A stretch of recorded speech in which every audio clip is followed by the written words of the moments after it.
वही सहारा था। अब मैं किसके सहारे रहूँगी? कोई मेरा सहारा देने वाला नहीं है। और लड़ाई हो गया, हम बाहर जाकर देखते तो सच में लड़ाई हो रहा है। नहीं में फिर पता नहीं कैसे क्या हुआ, तो उसको चाकू वाकू मार दिया। थोड़ा सा इस घर की तस्वीर दिखाइए। इस घर की हालात घर से देखने से लग रहा है कि इस घर के हालात बेहतर नहीं हैं। और जो मृतक है प्रियांशु, उसके पिता की भी आज से कुछ साल पहले मौत हो चुकी है। इस समय हम जौनपुर जनपद के साहेबगंज कोतवाली क्षेत्र के नटौली गांव में हैं। बीते 19 तारीख को यहाँ पर एक चाकू से एक लड़के की हत्या कर दी जाती है। यहाँ से तकरीबन मुझे लग रहा है कि 500 मीटर होगा, पीछे एक कॉलोनी बनी हुई है और उसी कॉलोनी में इसी घर का वो लड़का गया हुआ था और किसी छोटी मोटी बात को लेकर विवाद होता है और वो लड़का उस लड़के की हत्या कर देता है चाकू से मारकर। उस दौरान ये जो महिला आपको नज़र आ रही हैं कॉलोनी में यही रहती हैं और ये उस लड़के के रिश्ते में भाई भाभी लगते हैं। ये लोग कॉलोनी में रहते थे, तो वो लड़का कभी कभी इनके यहाँ जाया करता था, क्योंकि शिव कपूर जिसका नाम बताया जा रहा है उर्फ बाबू, वो वाद विवाद करता है। उसके बाद फिर ये लोग समझाते बुझाते हैं, लेकिन फिर जब ये समझते हैं कि अब विवाद खत्म हो चुका है, उसके बाद फिर वो वहाँ से थोड़ा सा हटता है और उसके बाद फिर चाकू से कई बार वार कर देता है प्रियांशु के ऊपर और प्रियांशु की मौत हो जाती है। हालांकि अभी इसकी वजह सामने नहीं आ पाई है। परिवार को ये पता ही नहीं कि आखिर किस वजह से मार दिया गया है। परिवार से बातचीत करके समझेंगे। कैसे आप लोगों को पता चला कि आपके बेटे की हत्या हो गई? मुझे कुछ नहीं मालूम है। जब मेरे बेटे को चाकू लगी, 2 लड़का मेरे बेटे को अस्पताल ले गए, 2 लड़के मुझे लेने आए। हम हॉस्पिटल गए तो मेरे बच्चे के बहुत चाकू लगी थी, बहुत चाकू लगी थी। हम यहाँ तक जानते हैं, वहाँ से जवाब हुआ, मैंने जौनपुर ले गई, मेरा बच्चा ख़त्म हो गया। बस यहीं तक हम जानते हैं।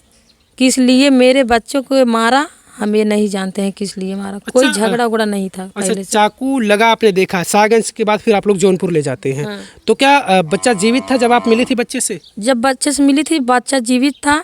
हम बुलाए, कुछ हो पा रही थी, कुछ बोल रहा था लड़का? नहीं, मुड़ी हिला रहा था और कुछ नहीं बोल रहा था। आंखों कैसे उलट रही थी।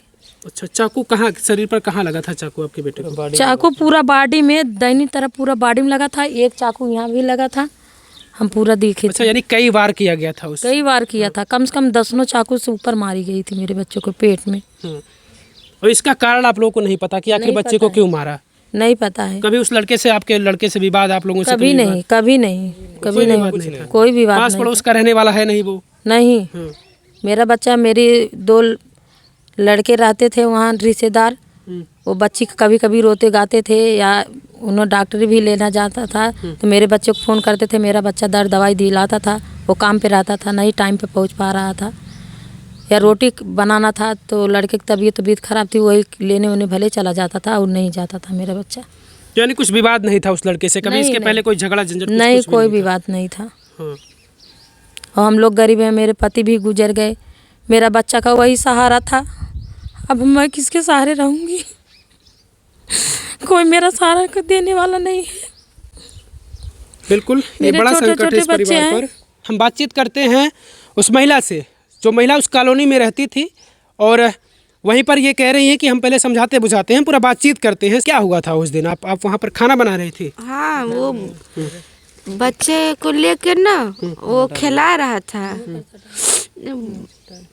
बच्चे को लोग खिला रहा था। हम बोले कि रोटी बना लेते तब जाओ। बच्चे 2 है, छोटे छोटे, दोनों रो रहे थे। खिला रहा था, हम रोटी बना के निकले कपड़े लेके ऊपर से, तो देखे वो छत पे खड़ा था, ये तो अपना नीचे खेल रहा था उसके साथ। दोनों बच्चे, एक बच्चे को लेकर एक बच्चे के साथ खेल रहा था। उतने ही में वो ऊपर से हम उतरा और क्या हुआ क्या नहीं, दोनों में हाथापाई हो गया। एक छोटा और लड़का था, वो मेरी बेटी को लाके घर में से बिस्तर पे फेंक दिया। बोले क्यों फेंक रहे हो? बोला लड़ाई हो गया। हम बाहर जाकर देखते तो सच में लड़ाई हो रहा है। तो उसको छुड़ाए, उसको सर और फट गया था।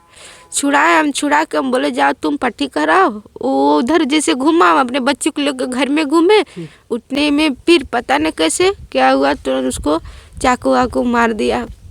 हम देख नहीं पाए। फिर कैसे आपको पता चला कि चाकू लग गया आपके देवर को? जब फिर कुछ देरी के बाद अपने बच्चे को पैजामा पहना के जब निकाले, एक आदमी आए, बोले भाभी आपका देवर के चाकू लग गया है।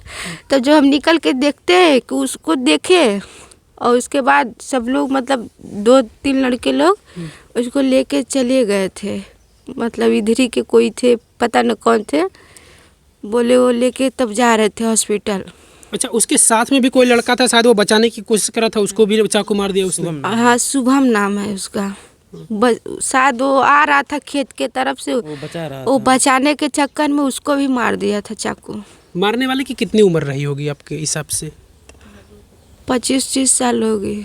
और आपका जो देवर था उसकी उम्र, जिसको मारा, उसका उम्र तो अभी 15-16 साल था। यानी ये लड़का था अभी नादान बहुत था। अभी यही बड़ा वाला है सर। उसके बाद आप वहाँ रहती थी, अक्सर वो जाया करता था आपका देवर, कभी उस लड़के से विवाद कभी? कुछ नहीं था। कुछ नहीं, कोई वाद विवाद नहीं, कुछ ऐसा कुछ भी नहीं था। बस हो जाता था अक्सर, मतलब बच्चे को 2-3 मिनट आधा घंटा खिलाता था, चला आता था। कॉलोनी में किसी और से विवाद आपके देवर से, किसी से? उससे किसी से नहीं था। मंदिर पे दोस्त को लेके साथ फ्री फायर वगैरह खेलता था, लेकिन कॉलोनी में ऐसा कुछ नहीं होता था। आप लोगों से किसी का आसपास में विवाद रहा हो? हमारा तो किसी से नहीं होता था। बच्चे को लेके तो किससे नहीं झगड़ा हो जाता है, बच्चे में हो जाता था, और किसी से नहीं। जिस तरीके से इस घर का बेटा को मारा है, उसको भी मारना चाहिए ना। ये तो उम्र कैद सजा दो। सजा देने वाले तो आजकल तो पैसा भरेंगे, वो छूट जाएगा। जान बदले जान चाहिए। इनका तो जान चला गया, लौट के तो आएगा नहीं मेरा देवर। उसको भी तो जान चाहिए। कड़ी सज़ा होनी चाहिए उस आरोपी पर, उस अपराधी पर जिसने इस तरीके की घटना को अंजाम दिया है। उनके भाई हैं, इनसे हम थोड़ा सा बातचीत करते थे। उस दौरान आप कहाँ थे?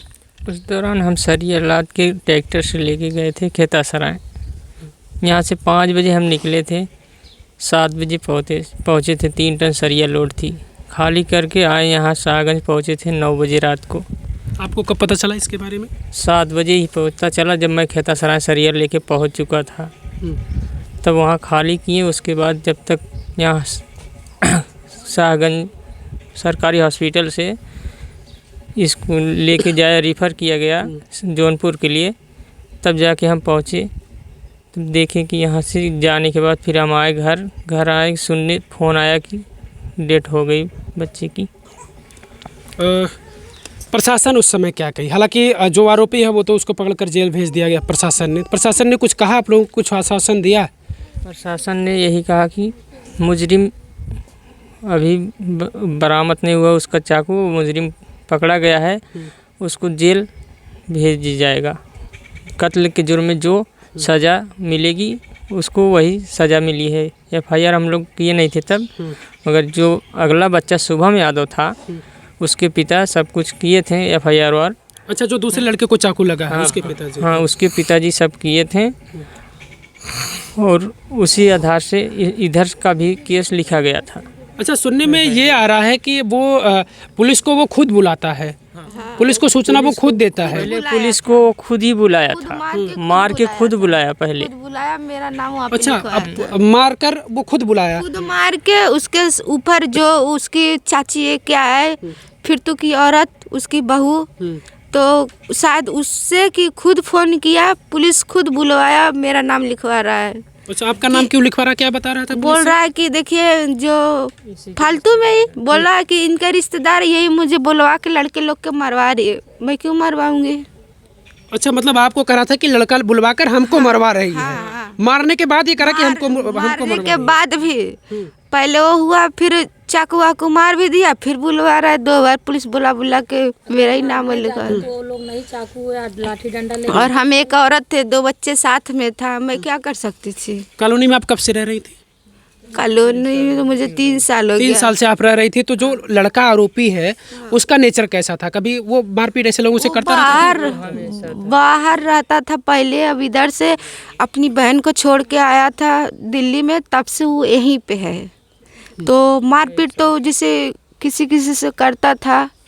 मतलब इस तरीके का नेचर था उसका? हाँ, नेचर था। हमेशा इस तरीके के वाद विवाद बच्चों से कोशिश करता? हमेशा किसी न किसी से। और ऐसे नहीं है कि रात बिरात कभी 1 बजे 2 बजे, हमेशा वहीं पीछे जुआड़ियों लोग के साथ खेलता था, वहीं मार झगड़ा करता रहता था हमेशा।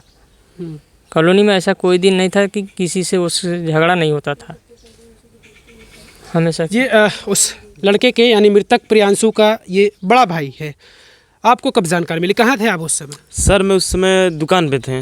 अच्छा, कैसे पता चला आपको? दुकान पे क्या बताया गया? सर दुकान पे मेरी मम्मी आई थी, बोल दी कि चाकू लग गया भैया को, तो हम लोग गए भागा। तो जैसे वहाँ पे जब गए तो देखे तो मामला बहुत गंभीर थी, उसका बचने की कोई उम्मीद नहीं था, खून बहुत बह चुका था, उसको चाकू बहुत लग गई थी। अब इसके अलावा क्या हुआ है उसको मुझे नहीं पता है सर। मारा क्यों, ये जानकारी आप लोगों को नहीं पता चल पा रही कि आखिर मारा क्यों, ये नहीं चीज़ें ये सब नहीं, ये नहीं पता है क्यों मारा है, किस लिए मारा है, क्या बात है उसमें, ये नहीं जानकारी मुझे। हम तो दुकान पे उस मौके पे। चलिए, ये साफ साफ कह रहे हैं कि भाई इन्हें इस बात की जानकारी नहीं है कोई भी कि आखिर इनके लड़के को मारा क्यों गया। और जो मारने वाला आरोपी है उसने तो कबूल कर लिया कि हमने ही मारा है। जब वो घर आपको दिखा दे रहा हूँ, घर के हालात बिल्कुल ठीक नहीं हैं। और इस परिवार में एक मुखिया थे जिनकी 2 साल पहले मृत्यु हो चुकी है, उसके बाद फिर इनका लड़का भी इस तरीके से मारा जा चुका है। तो ऐसे में इस परिवार की आर्थिक मदद भी होनी चाहिए। जो तमाम ऐसे नेता, तमाम ऐसे समाज सेवी हैं जो ऐसे मामले में अक्सर सामने आते रहते, तो उनको भी इस मामले में भी सामने आना चाहिए और इस परिवार की मदद करनी चाहिए। और ये परिवार जो इंसाफ के रूप में जो मांग रहा है, वो लोग चाहें और वो सहयोग करें कि इनको उस तरीके का इंसाफ मिले। वैसे इस पूरी खबर को लेकर आप क्या सोच रहे हैं, आपको क्या समझ आ रहा है? जिस तरीके से परिवार का बार बार कहना है कि इन्हें कारण ही नहीं पता कि आखिर इनके लड़के को मार क्यों दिया गया, आपको क्या कुछ समझ आ रहा है? हमें कमेंट करके अपनी प्रतिक्रिया ज़रूर दीजिएगा। इस मामले में जो दूसरा लड़का है जिसको चाकू लगी, हम कोशिश करेंगे उससे भी बातचीत करेंगे, क्योंकि उस दौरान वो वहाँ पर था शायद। उससे बातचीत करने पर हो सकता है कुछ चीज़ें सामने आए कि आखिर इस लड़के को जान से मारने की पीछे क्या वजह थी।